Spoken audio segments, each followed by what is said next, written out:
Welcome to Breakroom Mom. Today, I am talking with Dr. Stephanie Culler. She is the co-founder and CEO of Persephone Biosciences, where she is pioneering microbiome-based medicines. And if you had to Google what microbiome means, it's all the bacteria, fungi, viruses, and other organisms that are found within our gut. And she's using those to transform human health. She is the lead author of the My Baby Biome study, the largest study in the U.S. to profile the infant gut microbiome, and her work spans applications from infant health all the way to oncology. Welcome, Stephanie. Thank you. Thank you for having me. Oh my gosh, it's our pleasure. This work that you're doing is just so interesting to me and so kind of groundbreaking, to be honest. So I can't wait to dive in and chat with you today. Thank you.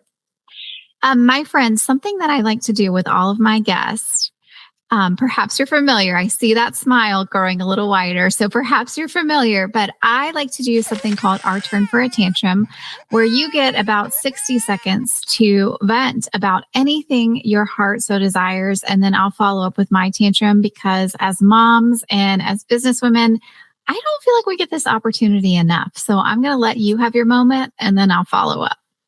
Thank you. Well, I have kind of two tantrums, but I'm going to focus on one today. It was a hard day to get to camp this morning. Oh, yeah.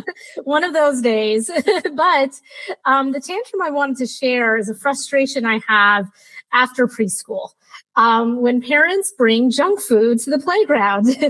And as a mom and a scientist in the microbiome space, I think snacks are great to have, and especially right after school.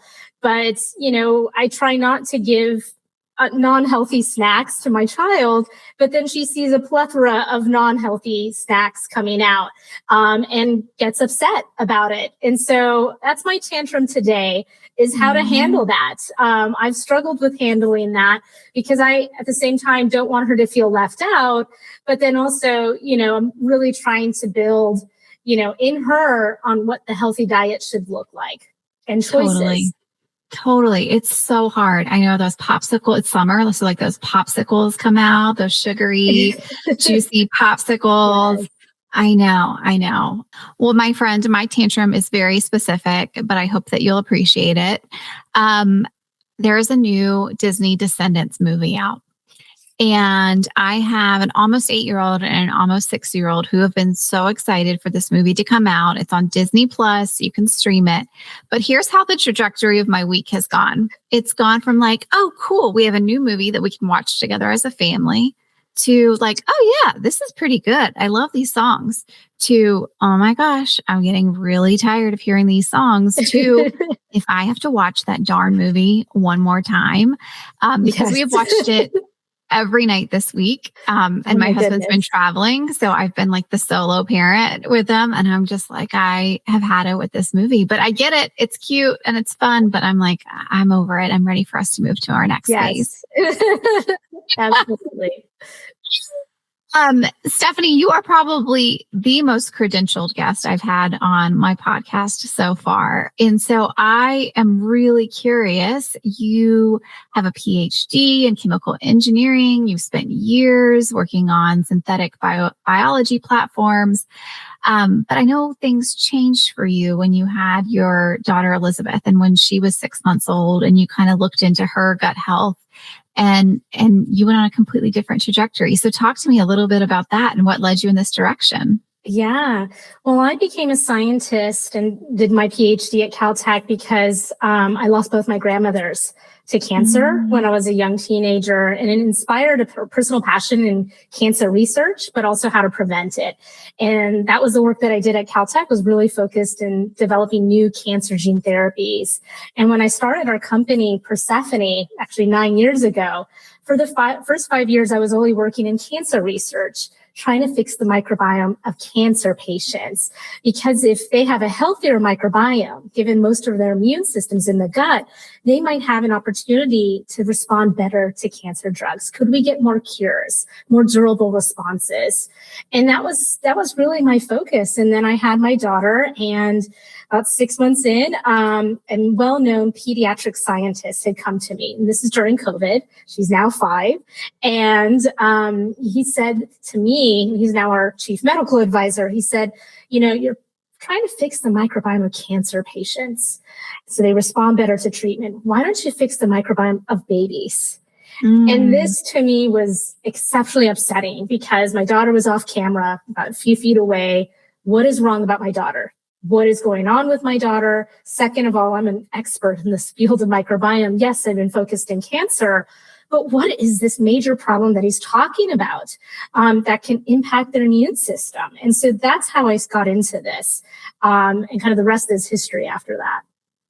So can I ask like a very elementary question, which is the microbiome connection to your immune system? Because I think that, we probably think about like germs and you've got to keep things as clean as possible and sanitize and everything. But like, that's not necessarily true for like empowering your immune system to fight the strongest that it can. So can you kind of like at the highest level explain the connection between the two? Yeah, absolutely. I didn't even know until I really got into this space. I think of the microbiome as the gatekeeper of actually our immune system. 70 to 80% of our immune cells are in our gut. And so the bacteria that are exposed and what they produce from the food that we eat impacts all aspects of our health. Early on in life, for the first 3 years, it trains the immune system. It helps the immune system develop. So we want the right exposure, the right bacteria to be exposed to the immune system. Then as adults, as we get older, it helps our immune system function properly. We actually need our microbes so our immune system works. This is fascinating. Can you talk to me a little bit about what was going on with Elizabeth? You mentioned she was having issues and that led you to dive a little bit deeper. What was going on? Like colic? Absolutely. Yeah. The normal baby stuff. And when I had this conversation, I think, I immediately wanted to find out what was going on. And so basically because of modern life, this is not something that was impacting our grandparents or the babies today from the Amish. This is babies born in modern life, industrial times. Because of practices like antibiotics, C-section births, even infant formula, poor diet, it's leading to babies not getting the right bacteria in their gut. And when they're missing the good bacteria, they're called bifidobacterium. Basically, the wrong ones come in its place. And the immune system develops problems. It develops errors. And these are permanent at some point because it's those first 1,000 days that this is all developing. But then it's, kind of sets the stage for the immune system. If these babies get errors in the immune system, they're much more likely to get chronic conditions or more at risk to getting conditions like eczema, food allergies, asthma, what we call the atopic diseases. And so for me, as I dove into that, I wanted to solve that problem. I was very upset because it's kind of hidden. We don't know what's going on inside our children. I wanted to better understand. I read all of the literature. There's almost 10,000 publications on the infant microbiome, but what stood out to me was kind of two things. While there have been really amazing studies around the world, there have been a lack of data from the US. So we hadn't done a lot of studies. The second thing is, while there's great data, it wasn't enough for us to go develop a product. Like actually what is missing in the gut of these babies and how do we actually put that back? That was the other question that I wanted to answer. Yeah. How do you put it back? It sounds like once the genie's in the bottle or the lamp, so to speak, like how do you even correct this issue? Yeah, and it's multi-generational. Oh, interesting. Yeah. I have to say, like, as the mom to 2 kids, when I was going through the thousands of pregnancy courses, books, classes, etc., like no one was talking about this to me. And so do you feel like there's opportunity or like that's a gap as no one's actually talking about it? And so we're continuing to like further this practice of babies not getting what they need early on? Absolutely. And that's actually why I took the charge. I was well on my cancer mission, and I still am. That's my North Star. But I basically changed the course of our company and pivoted to basically solve this problem. And I'm on that mission to educate, working with pediatricians, working with families, working with other healthcare practitioners, because if I'm an expert in microbiome and I don't know this problem, nobody ever told me about this problem until I had a child, how is anybody really supposed to know that? I mean, this is very cutting edge research as well. So I do know that it takes a long time for current research to make its way to the masses, and even healthcare practitioners who might have been in school 20 years ago, even those that are in school today, their textbooks and information they're getting is based on several years ago. Yeah. Yeah. Oh my gosh. So when you made that crazy pivot, which I mean, I feel like people had to be looking at you like you had six heads when you're like, we're going to pivot away from oncology. We're going to start looking at babies, guys. We're going to start looking at babies. Thankfully, I'm great investors and scientific collaborators who understood. Oh, good. Okay. Yes. Okay. So maybe they didn't look at you like you had multiple heads. But that's where you went into your groundbreaking My Baby Biome study. And so you looked at over 400 infants across almost every single state of the United States and found that 3/4 of them were missing that crucial gut bacteria. And you just did a beautiful job pronouncing it, Bifidobacterium. Yes.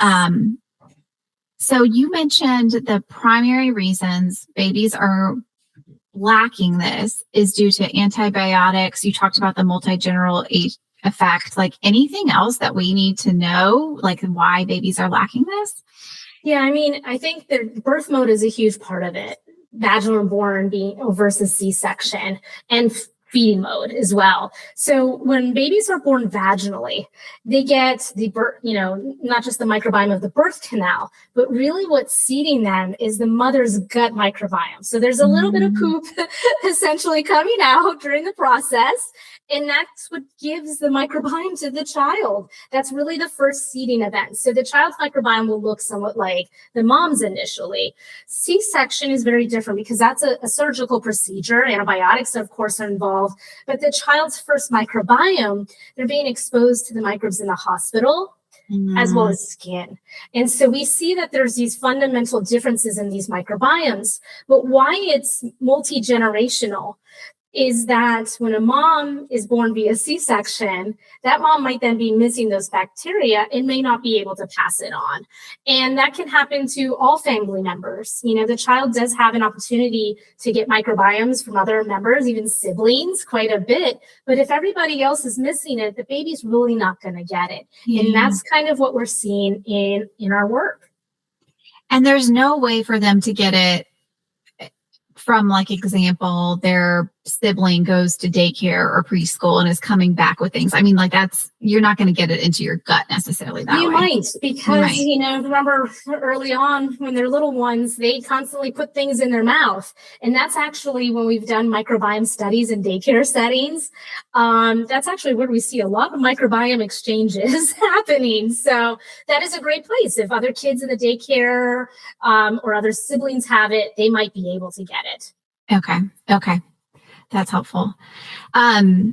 We talked a little bit about the connection between the missing gut microbiome and the kids who are going to potentially suffer from eczema, food allergies, asthma, and that window of the first 1,000 days.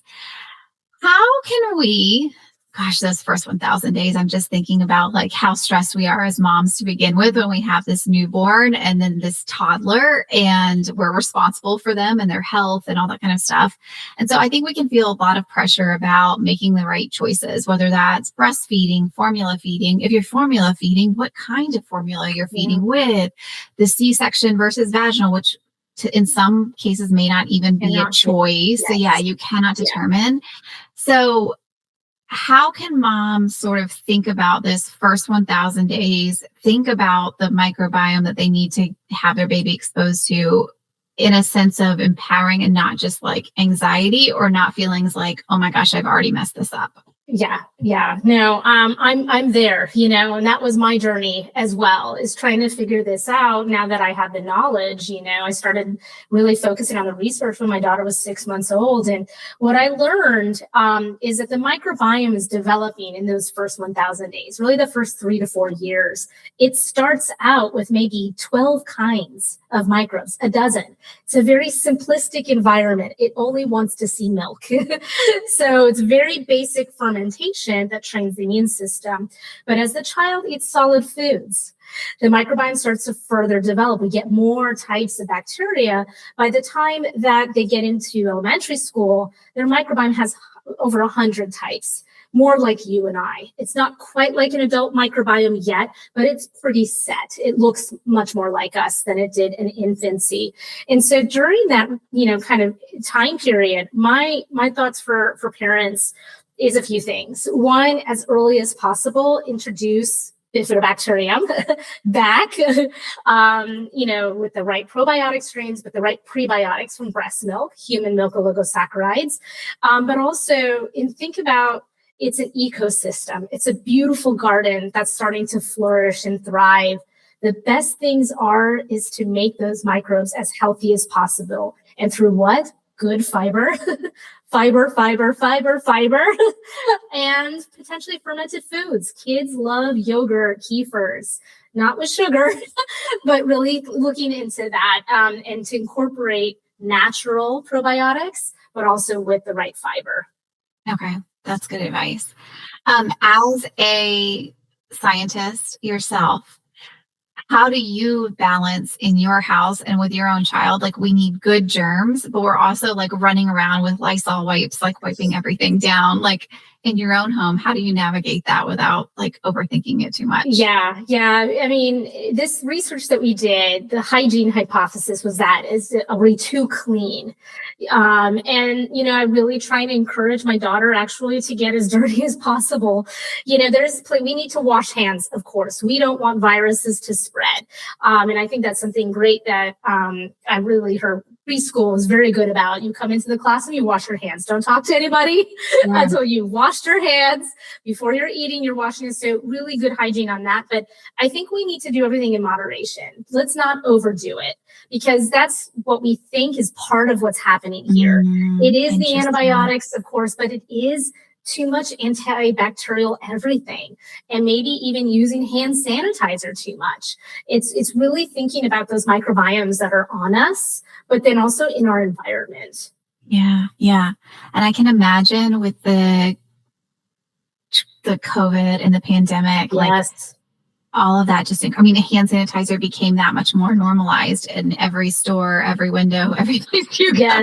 Yes. It's still everywhere too. You go into some place, and sometimes it's actually good, but, grocery stores, for example. But, and too much of it, we think it's an issue. We do. Interesting. Really, really interesting.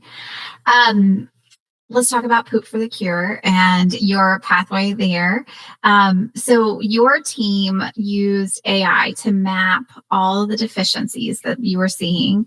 And then you ran Artemis, which was the largest US randomized controlled infant symbiotic trial. So first of all, maybe you can explain what a symbiotic is. But for a parent who's standing in the grocery aisle, and I hear you about like, we got to get the right probiotics and things like that, but I think it can be really overwhelming for parents, like what to even look for. So maybe you can talk about that. Absolutely. And that's why we developed our own symbiotic from our research. I was always very concerned on what's in the marketplace today, and I wanted it to be from the research. So a symbiotic, and what we've developed is actually a very special version of a symbiotic, but a symbiotic is simply probiotics, so the bacteria themselves that are in the gut, and prebiotics. Prebiotics are the food for the bacteria. In this case, Mother Nature essentially evolved that in the baby's gut, we have Bifidobacterium as our probiotics, our main ones, but the special food for these bacteria are found in breast milk. They're called human milk oligosaccharides, or HMOs.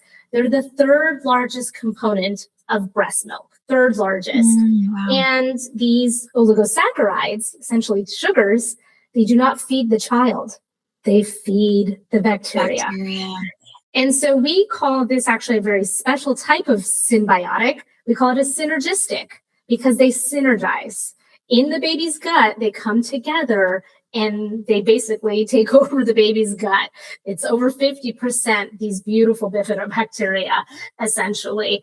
And so, we developed our symbiotic based on our research. So in the My Baby Biome study, there were many kids that still had those types of bacteria that AI told us they needed.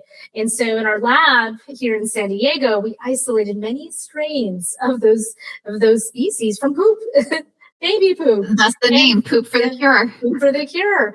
And formulated a product that has those missing bifidobacterium, but from modern babies, and the right prebiotic from breast milk, essentially, that synergizes the gut. And we showed in Artemis.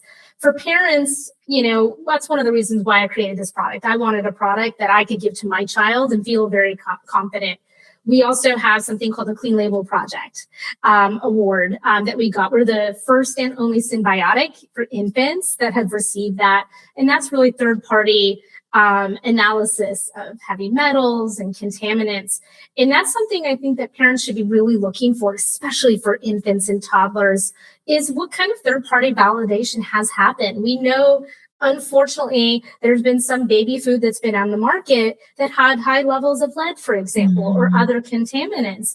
And that was really eye-opening to us as parents that we need more, regulation in terms of what, we give to our babies. What are the types of analyses that need to happen? And so I would say for parents, it is difficult to find out what's truly okay for our babies, like what actually is going to do something meaningful. But I would also look for what kind of third-party tests have been done, as well as clinical trials. It's really hard to know if anything's going to do anything if it hasn't been validated in humans. And our study was pretty significant. We're about to, we have our paper on the Artemis study has been accepted and it will be published in 2 weeks. Awesome. And we're pretty excited about this study because it is the largest study of a symbiotic ever in the US. And it's on the scale of what we do for clinical trials for infant formula. So it's a large study, but really, a lot of clinical research, specifically in the US, doesn't happen in infants and toddlers. So that's really important. So I would, as parents, I would recommend that to you. Understand what kind of trials have been done, understand what kind of tests, and how well that product passed those tests. Yeah, that's great advice. Testing and third-party validation to understand what kind of measures it's been held up to against. That's really good advice. I have some rapid fire questions for you. Let's talk about poop. I think that's the first time I've ever been able to use that expression on this podcast. But let's talk about babies' diapers because I think every parent might be familiar with, remember the good old poop chart of the colors and things to look for. And baby poop is a wide variety of what is considered normal, so to speak. But as someone who has been deep in the research weeds, what is the one thing that a baby's dirty diaper can tell a mom that she might be misinterpreting?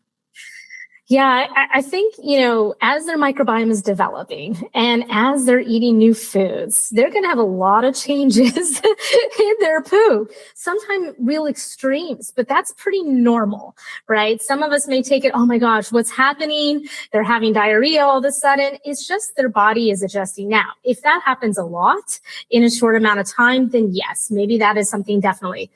Consult your pediatrician. But we see even in the gut, when we do an analysis in our clinical trials, when we analyze the poop of babies, essentially scooping it from diapers and looking at it every week, we see huge fluctuations in the gut microbiome, in the composition, what bacteria, because it's developing, it's growing, and you're giving it different foods. So it looks different one week to the next. So sometimes the poop's going to look different one week to the next. So consistency, sometimes I would say dynamic poops, different kinds, different colors. That's okay. Again, if there's extremes, if constipation is, continuing to happen, or on the other side, watery stools, then that, every parent has intuition. So if you feel like something's really wrong, then definitely go seek guidance. But that's kind of what I've seen. Oh my gosh. So going back to the study, so were the babies that you were collecting poop from, how long were you following them? Like it was a specific amount of babies and you were following them for how long? 7 years. 7 years. The kids are now turning 4. Last few weeks, we've had their 4th birthdays. Wow. So we have 3 more years to go, and we're actually about to finish a manuscript on looking at how they were as 3-year-olds, which is really interesting because it starts looking more like an adult, but it's not quite there yet. Yeah, that is amazing. The babies that started out with a lot of bifidobacteria have continued to do really well. They have less risk for getting those conditions that I mentioned, the eczema, food allergies, asthma. They also get sick less often. They need antibiotics less often. So it's been really interesting. If you have a really good microbiome from the start, it continues. Whereas we've seen some challenges with other babies that start out really with an more unhealthy microbiome.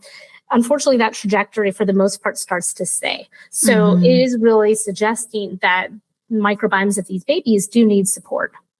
That's amazing. Next, rapid fire question.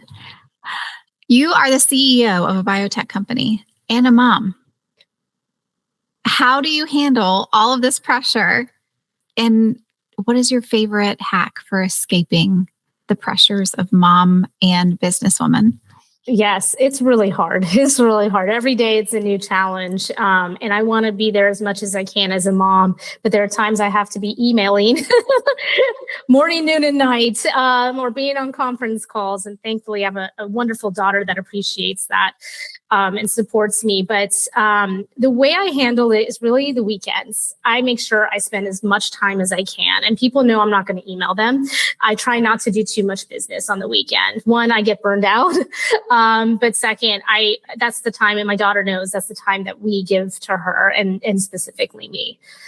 Try to go to the farmer's market with her, try to go to the library on the weekend. So I try to do things that are really specific for her. And make protected time. Protected time. Yeah. And I'm not distracted, with business. Yeah. And I think it's amazing. Like I've had a few conversations about this now, like the quality versus the quantity. Like the quality time is what goes a long way. Yeah. With your kids, just that undivided attention. All right. If a mom is listening right now and she is overwhelmed by all of the health advice out there, which by the way was almost my tantrum today, was just all the health advice and the influencers who are like up at 5 a.m. and doing the cold water dips and all the hacks and all that kind of stuff. So there's a lot, whether it's for your child or whether it's for yourself.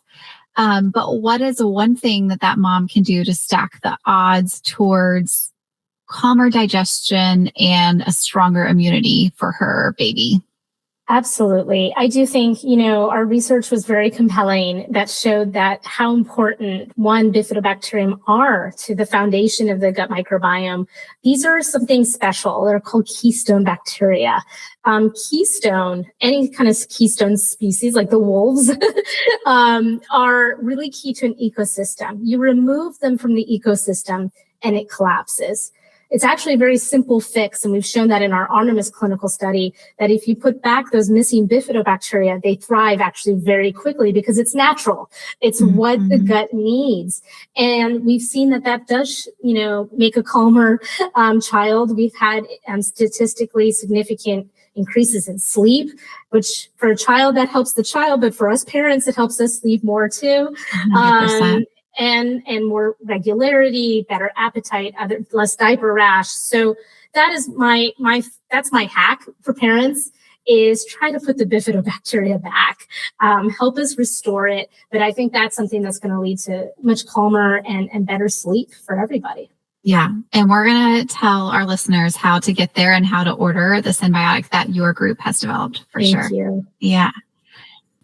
So we talked a little bit about the study with the babies and you're following them, but you also have done amazing efforts in restoring this bacteria and your trials as well. And this symbiotic that your company has developed and have seen really amazing results with that. So do you want to talk about that? Because I know you have some special formulations for both infant and toddler to build back their gut health. Absolutely. And thank you for that. Yeah. And so, from our My Baby Biome research using AI, we found that there were 3 types of bifidobacterium missing from babies. Bifidobacterium infantis, the infant strain, Bifidobacterium longum, and breve. Infantis is really the superhero of the baby gut. It is the only species on the planet that we know consumes all of the types of human milk oligosaccharides in breast milk. C1 is the superhero. But as the child starts to eat solid foods, that's where Bifidobacterium longum and breve come in. They can consume breast milk prebiotics, but they're also really good at fiber. These are species of bacteria that you and I need. These are the ones that we need for our life, right? And so that's what the data told us, that babies need all 3, right? To train their immune system and allow it to fully develop. And so based on that data, we went into our lab 30 feet away and isolated from baby poop many strains of those key species and formulated a product for both infants 0 to 12 months, toddlers 12 to 36 months. Plus, I would say I take the toddler product. I was going to ask, is there any harm in adults taking this? Lots of adults take it. Every adult at the company takes it, all of our family. What it does for babies is helpful to us too, because it helps with the immune system. So, but for the formulation is really what's unique. This is the first, as we know it, symbiotic of its kind that is completely based on this type of research. And it contains those missing probiotics. What's really important here is that, we found out that 90% of babies, 90% are missing Bifidobacterium infantis. This is now a rare species. It used to be highly prevalent in our grandparents and great-grandparents, but it's missing in today's babies. That is, again, the superhero of the infant gut. And so when we looked around the US, our research said there were 2 strains of that species. So this is the only product that has 2 strains of Bifidobacterium infantis with the B. longum and breve. And more importantly, it also has the prebiotics from breast milk, human milk oligosaccharides. This is a blend that we designed based on breast milk. It contains 4 HMOs that are helpful for immune and brain development. And then also for those parents with little ones, it has 400 IU of vitamin D. So, and it's an easy to use powder. Can dissolve in milk, food, anything like that. It's tasteless. And so it's really a 3-in-1. And for those of you that use vitamin D drops and spilling them everywhere, I remember those days. Yeah, no need to worry about that anymore. I made sure that we had powdered vitamin D. Yes.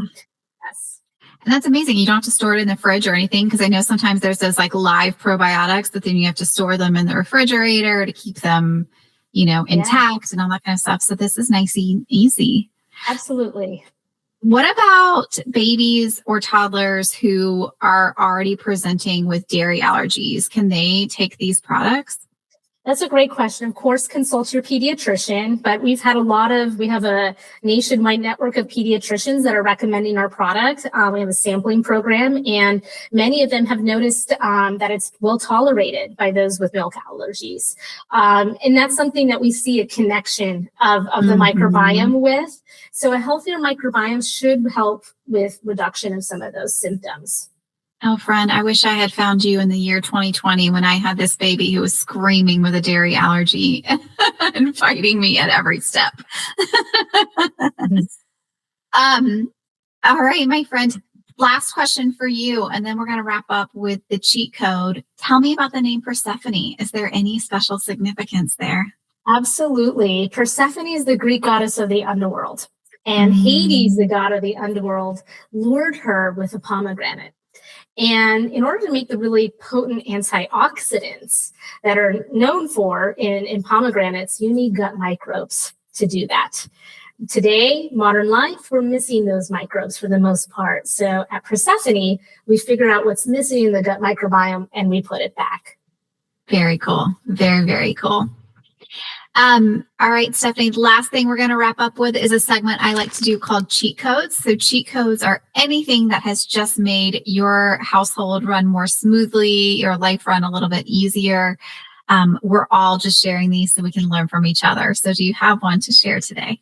Yes, mine's a little bit of a minor cheat code, but it works really well for my daughter. So when my husband would take her to the grocery store, she was really enamored by some of these yogurt pouches. But I found out afterwards that they had a lot of additional sugar added to them. Not all of them, but some of them do. And that's what she was starting to really gravitate towards, and sometimes having a tantrum if my husband wouldn't buy that. And I was very frustrated by that because I like to, give her things without additional sugar, especially on the yogurt side and kefirs and that. So I started buying reusable pouches.